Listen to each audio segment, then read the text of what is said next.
In today's video, I'm going to teach you how to use Evernote Web Clipper. Evernote Web Clipper is a browser extension that lets you save articles, web pages, and screenshots directly into your Evernote account with just a couple of clicks. It's especially useful if you do a lot of research online or like to save ideas, recipes, or references for later. First, open your web browser and go to your favorite search engine. In the search bar, type Evernote Web Clipper and press enter. You should see the official Evernote Web Clipper page appear near the top of the results. Look for the result that clearly mentions Evernote's official site so you know you're installing the real extension. Click on the search result that takes you to the Evernote Web Clipper page. Once the page loads, you'll see an overview of what the Web Clipper can do, along with some screenshots and descriptions.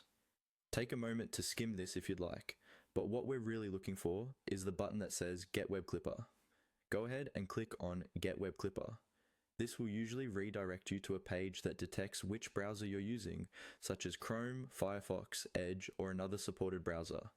If it doesn't detect it automatically, you may see a list of browsers. In that case, simply choose the browser you're currently using.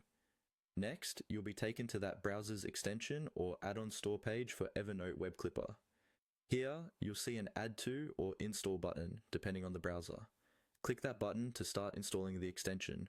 Your browser may show a confirmation pop-up explaining what permissions the Web Clipper needs, such as access to read and change data on the websites you visit.